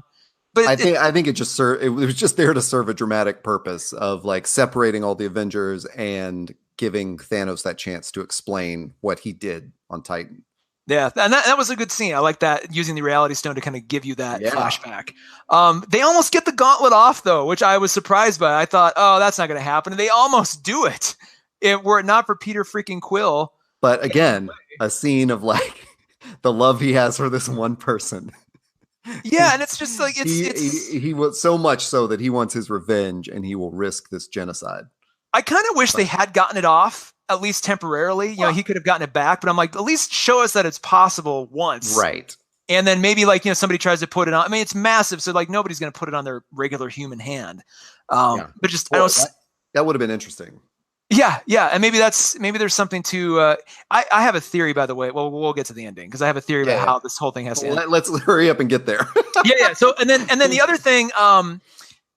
One other thing I want to mention here is that this is the scene where we see Doctor Strange going through all the 14 million outcomes. Yeah, and he says there's only one where they win, and then the one truly legitimate complaint I have against the plot is that at no time does he tell Tony or anybody around him what that one successful iteration looks like. Like, oh, we win, but we have to do this, this, and this. He never mentions it. Yeah. And this is even like this is compounded in my mind because then he gives the Soul Stone to Thanos, looks at Tony and says, "We're in the end game, and this is the only way." Yeah. And then the most cryptic thing you could say, and he gives the soul. I mean, and this entire time he's been telling Tony, "Oh no, I have to protect the Time Stone. I swore an oath. I'd rather you all die than the Time Stone go into Thanos' hands because that means the end of everything." So he said that clearly, and then he's like, "Oh yeah, I'm going to give the Time Stone to Thanos, but it's the only way." It's like, well, okay, can you maybe explain a little bit more as to what you mean? The outcome he saw was like, and also you can't tell anybody about this outcome or this outcome is undone. Oh, that's a good point. Yeah. He's like, I've been secretly talking to Littlefinger and he's commanding the Knights of the Vale. And I know they can totally save you, but I'm going to let you march your whole army into this death trap. It did feel a lot like that. Like Sansa. Well, I mean, it is that most hated trope. If one character has information that like saves everything, I mean, it's that thing that I complain about when one character goes, "I got a plan." And then they don't tell anybody what the plan is. I'm like, well, that's not really a plan. Unless you're going to fill us all in. Well, I was telling another friend this too. And they're like, "Oh, well, he couldn't say because Thanos was standing right there." I'm like, but then Thanos left with the Time Stone right at that moment. Tony should have been like, "Dude, what the hell?" And Doctor Strange could have said, like, "Look, Tony," and maybe he says like a riddle to him or something that he knew he would be able to decipher without giving away the whole thing. Something. Well, because it felt really strange. I agree. I did like the kind of fake out because Iron Man was for sure top of my Deadpool in this, like, going into this. Like, I was sure, like, well, Downey is done with this and like he's going out somehow. And yeah, so when that happened, I was like, yep, here it is. Yeah. I didn't think him just sort of falling on that was going to be, or that one stab was going to be it, but I really, oh my God, I envisioned some terrible endings. I was like, if Thanos beheads him right now, this theater will lose its mind. I mean, that went through my head. Like, he is going to chop his head off and we're going to lose it. There will be a riot. Yeah. Yeah. I mean, he threw chunks of a moon at him too. And like, that didn't take him out. Like there are too many fantastical things. Let's go to the battle for Wakanda though, because this was the other moment where I wanted another movie to happen instead of the movie that I was seeing. Where did you want this? Where was that moment? As soon as they fly in, you see that majestic view of Wakanda revealed when they go through the barrier, and then they land. And once T'Challa comes walking out with the Dora Milaje, I'm just like, just show me this. Like that is Black Panther, right? So I love these characters so much. Part of it was because Black Panther, was fresh in front of mind, but these are just incredibly earnest characters. When Okoye says, when they're all lined up for the final battle, and Okoye says, I think is it what's the mountain chief? He's there. I forget his name. I know, we forgot what the hell is his Black name? Panther podcast. The big sexy guy. Anyway, he's like, are we gonna survive this? And she's like, this will be the most noble ending ever. And I just sort of teared up right then and there. It's like, oh my God, these people, of course, the final battle is going to be Wakanda repelling all these impossible odds. And they're going to do it. Like, I believe that they could have possibly pulled it off. It reminded me a lot of the scene from Lord of the Rings when Rohan shows up in the final battle. After all that time, they show up and they're looking out at Cross at this just massive, impossible scene. And you're just like, these guys are going to freaking do it. And then they do start to succeed. There's a lot of really cool matchups. There's that scene with Okoye and Black Widow fighting Proxima Midnight. That was really cool.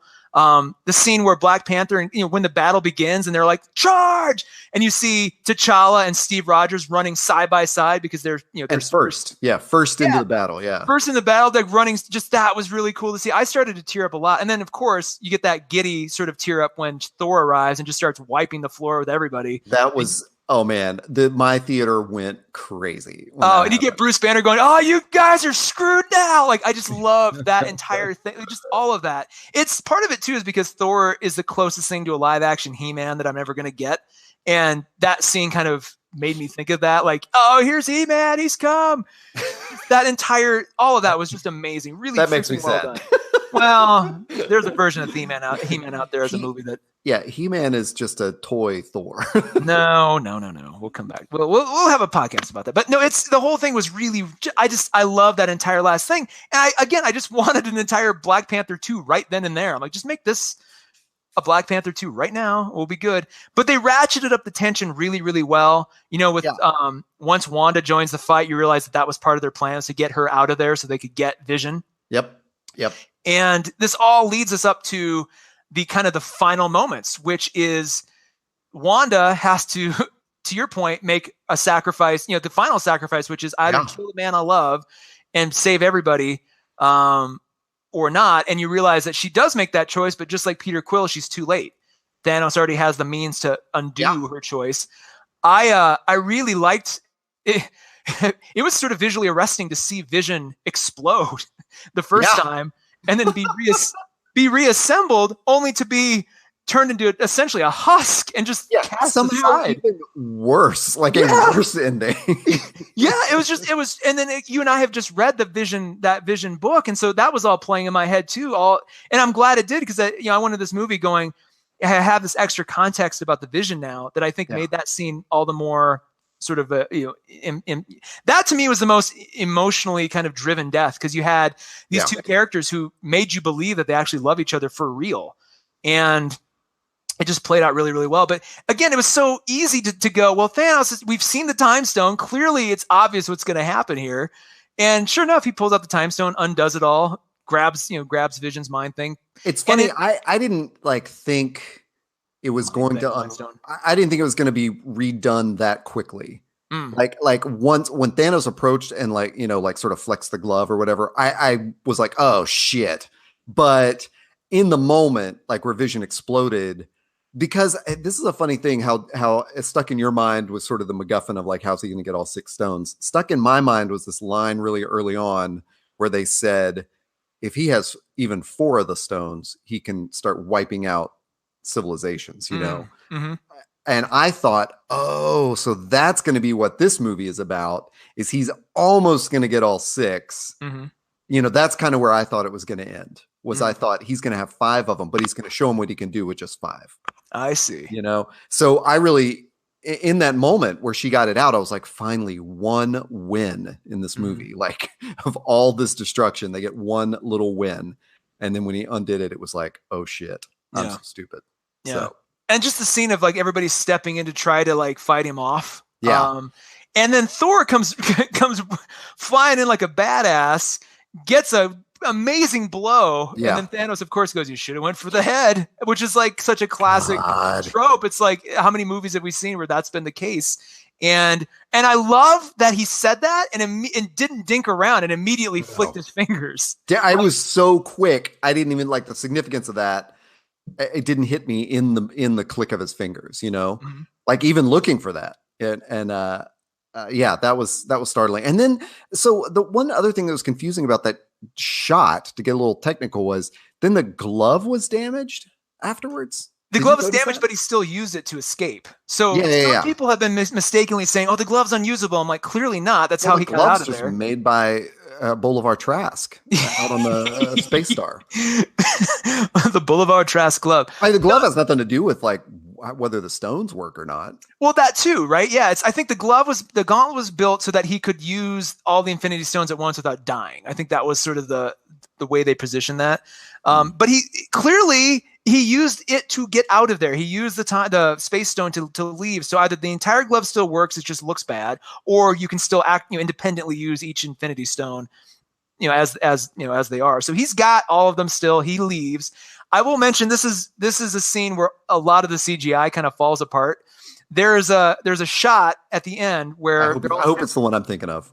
Well, Thanos has just left, and they're all kind of standing around going, "Well, what just happened?" And there's a shot of Ruffalo in the Hulkbuster thing, and it looks like the worst. It looks like they cut a picture of him out of like a paparazzi photo. Yeah. And just pasted like a non-moving picture of him into the drawing of the Hulkbuster Iron Man armor.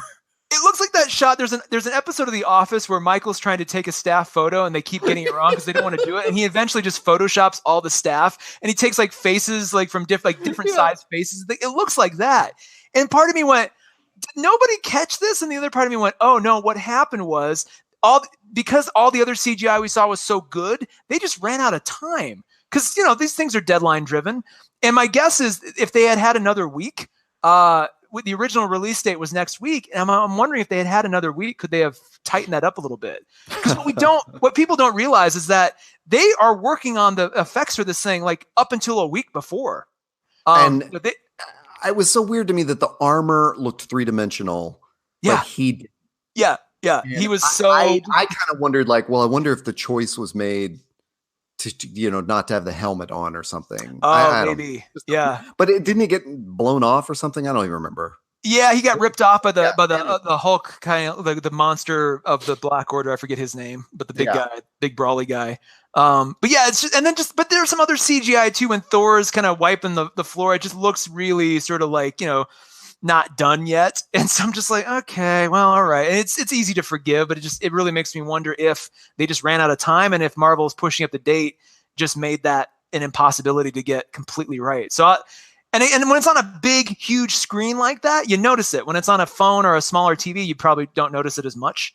So it's I'll be interested to compare and contrast. Well, and I wonder in the 3D version if it looks better. Actually, I would wonder too. I didn't see it in 3D either. So the other thing that kind of bothered me was the way they did the CGI on everybody disappearing.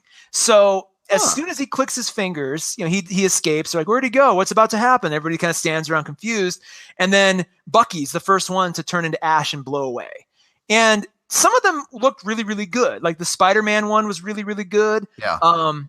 But some of them just really, it looked just like an effect in Adobe After Effects, where it's just like, sand effect, and they apply it to everybody. So right away, I'm kind of thinking, well, I'm not feeling this nearly as much because this just looks kind of like magical. It looks like you could just hit undo and then they form again. It doesn't look like they're dying. Again, Spider-Man. There's Spider-Man and Nick Fury were two really good ones because they showed you the detail of their bodies disintegrating and everything. So that felt a little bit more. I think Black Panther 2 was the other one that really kind of felt like, oh. But and this is the crux of my problem with this ending. After the first 2 or 3, I started counting, going, oh my God, they're getting rid of all the people who we know have movies coming up. So Star-Lord's gone, Black Panther's gone, Spider-Man's gone. Like, these are movies that we know are on the slate. They're coming up. So clearly right away my brain goes, well, these are not permanent deaths. If these aren't permanent deaths, then why isn't everything just up for grabs to undo? And oh, by the way, Thanos just demonstrated just now that you can bring anybody back with that time stone anytime you want. Yeah. So all this is playing in my head going, okay, this is all meaningless. Like, clearly this is all going to get undone. They showed us how it's going to get undone. It doesn't mean that, members of the original team aren't going to die making it happen. And that we'll feel the impact of that. But what should be a total just shock and awe moment is more like, oh God. I have a sort of sense of just like, yeah. So, yeah, I mean, that's interesting. Where was I? What I was really interested in was, yeah, I wonder what the audience who has not read Infinity Gauntlet thinks. Because to me, I just, going in like sort of like how you went in wondering if he would get all the stones, before the end, because you're thinking like, is there going to be a cliffhanger or whatever? I still, I'm sure you thought this too. Like, it's still a cliffhanger. Like, we still know there's another, like there is a second part to this coming out next year. Yes, but wait, here's the crucial part about this. Yes, that's true. But we know that these people are going to be brought back to life. We just do. It's like, exactly. It's no different than me looking ahead at the end and going, oh, Thanos gets all the stones. Like, this should be treated like a big spoiler. It's like, and there's no way to get around it because Marvel has already announced these movies. We know these characters are coming back. So because of that success and because Disney can't keep all of the shit secret, like, it's sort of like, imagine if we didn't know any of that. Imagine if this, if we had nothing on the slate and Disney wasn't, and Black Panther wasn't the biggest superhero movie of all time. Like, imagine if they had done this in a way, or they got rid of certain characters that weren't, like what if the characters that, like Black Panther, Spider-Man, those guys, what if they stayed around? And what if Steve, Tony, Black Widow, what if they had disappeared? This would have felt completely different for me. But the fact that it was like all these characters, like, well, we know these are all coming back. Like, it's a massive, big old spoiler at the end of the movie that, and even if you haven't read the comic, and this is sort of the point I wanted to make about that, that the time stone exists. You know exactly what it can do. They just showed you. So now all you're left to wonder is, well, how do they get the time stone back to undo all this? And yeah, that's a movie unto itself, but they're going to do it. So it's like, does that short circuit your enjoyment of future stuff? I mean, that's an interesting way to look at it, is that the commercial aspect of it, like planning these films, that they have to do so far in advance, is a spoiler to the plot of the movie. And it's funny that Game of Thrones like messes with that expectation in audiences' heads. Yeah. When Sean Bean shows up on the set or something. Yeah. Well, Game of Thrones is perfectly willing to throw out the book because there isn't any canon that exists. I mean, the best thing that ever happened to Game of Thrones was they beat George Martin to tell the story, because now it's like, holy shit, who knows what's going to happen? And that's a thrilling experience. But even let's pretend for a second that we didn't know any of these movies were coming out. We didn't know who was truly safe or not. You still know that MacGuffin of that gauntlet can do anything. It can bend reality. It can undo time. Yeah. If this was Galactus, that he had come down and he had wiped out half the Earth, and they pulled, Silver Surfer was involved, and somehow they stopped Galactus from wiping out half the Earth, the whole Earth, but half the Earth was gone. That would be a totally different thing, because there's not some magical glove that can just undo it all. It would be like, holy shit, like, how are they going to get out of this? It would be much more. I'd be sitting on the edge of my seat for a year instead of going, well, that clearly this is going to get undone this way, and it's just a matter of who's going to die in the process of making it happen. And go ahead. So I didn't mean to interrupt you, but one thing I wanted to come back to at some point was, you had said, maybe you said this earlier, maybe you said it offline. It's been a long podcast, but you said if they had gone with the ending in the book.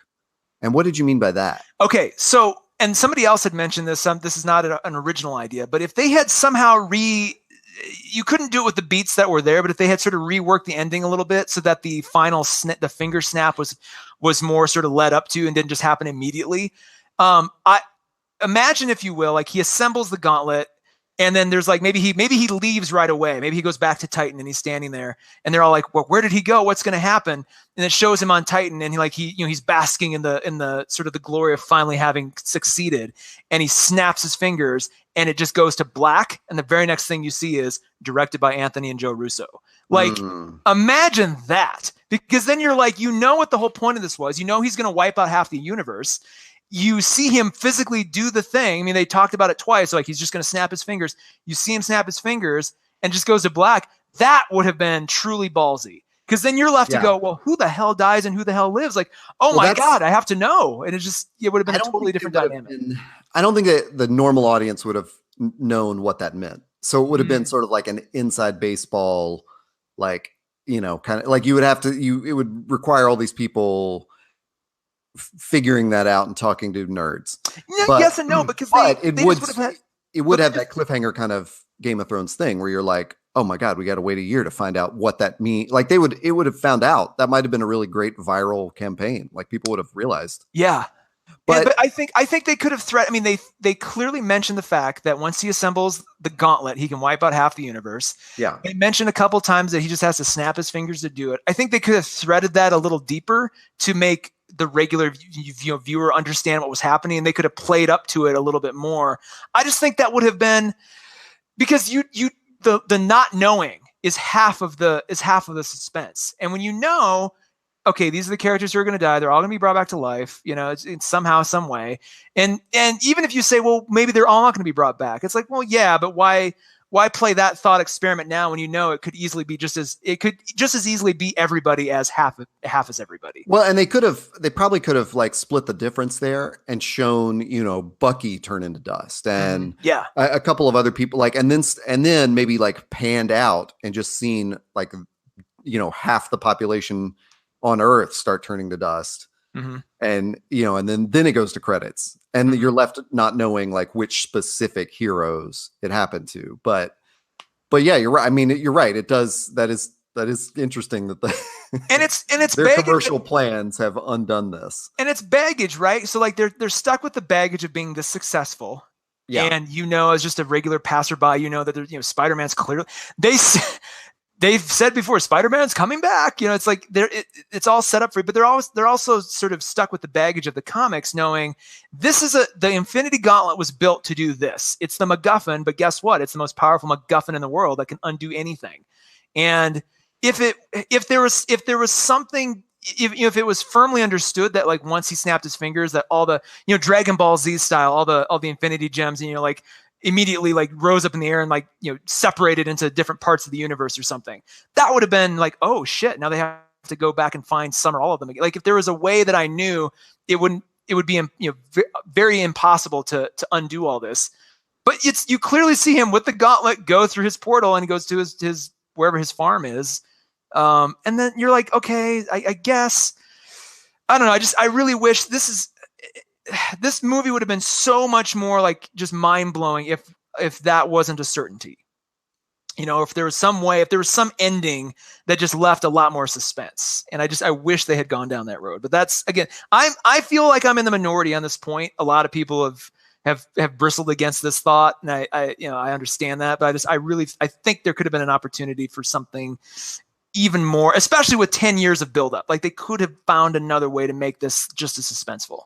So I think to lead off of that, like I think what we've got next on the slate is Ant-Man and Wasp. Mm-hmm. So I'm guessing that takes place before the events of Infinity War, you know, and they've sort of explained that why Scott's not with them. Mm-hmm. He's on house arrest.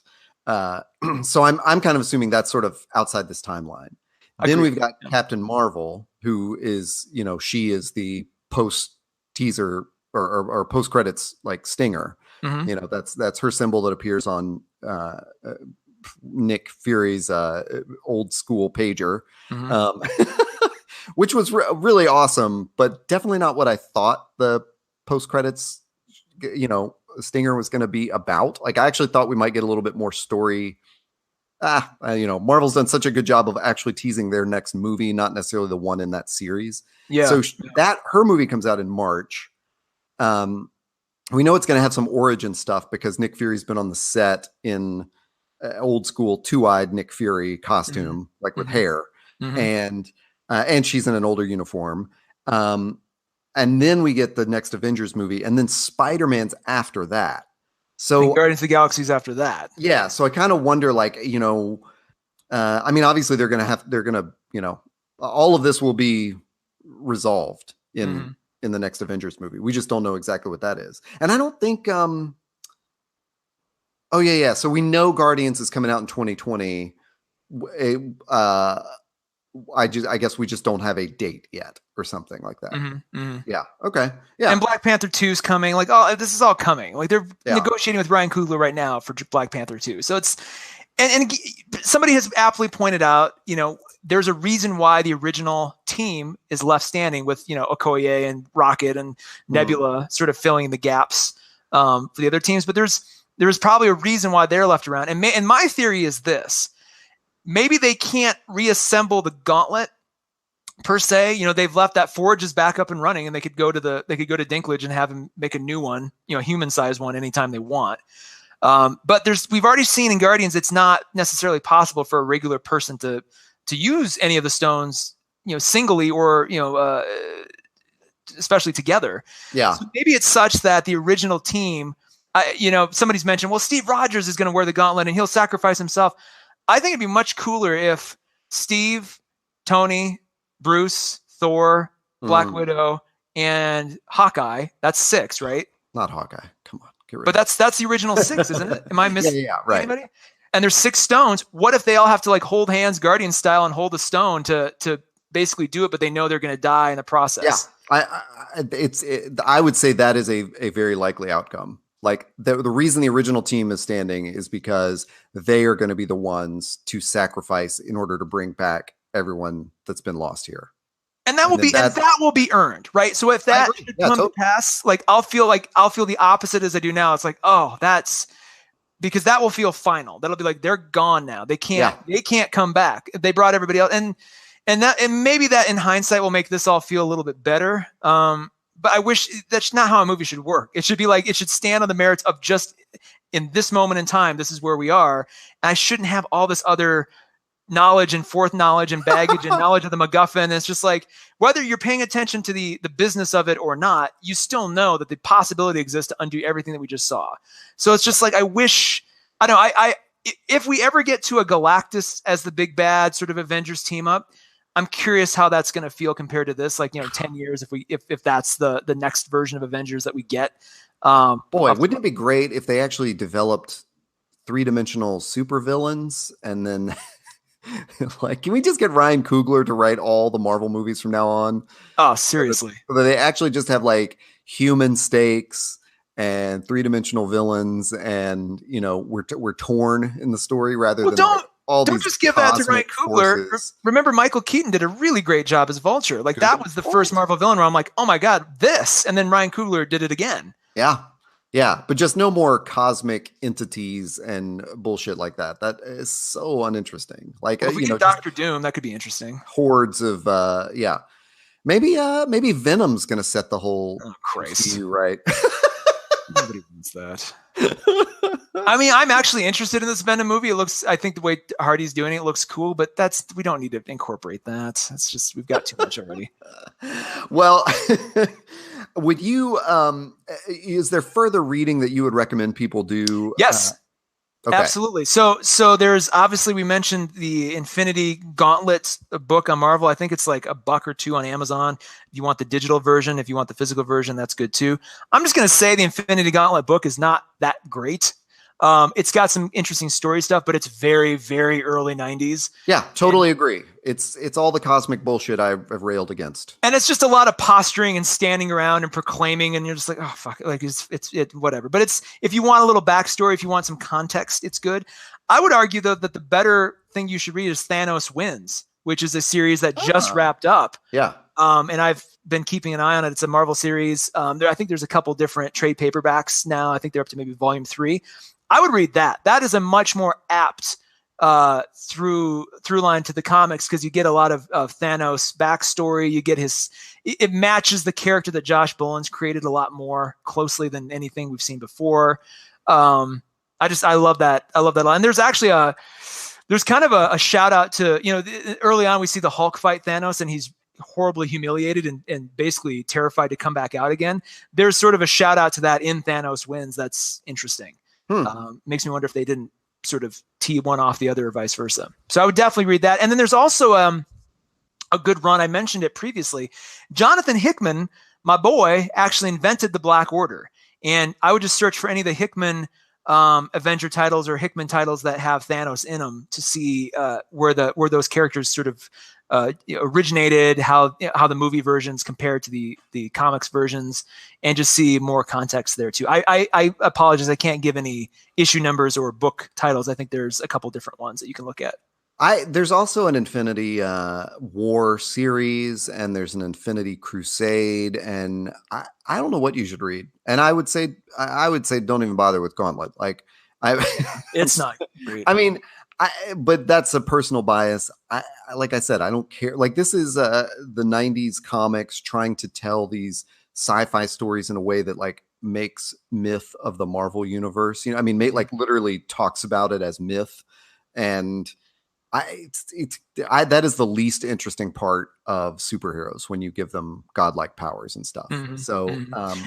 You know, and they go overboard too, like, right? He basically beats everybody. The Eternals, like he locks them all up in some kind of like mind ridiculous jail. Yeah. And the only thing I would say is if you're interested in possibilities for how they could undo all of this, Infinity Gauntlet might have some clues. Right. I agree. Yeah. If you're looking for clues for the Avengers movies, great. But it's not like, required reading kind of stuff. So, woo. Buddy, that was a long one. That was a long podcast. I figured it would be. We should split it into two, and then no, let's just do it in one big. Part 1 comes out this week. Part 2 will come out next year. Yeah, and we'll split.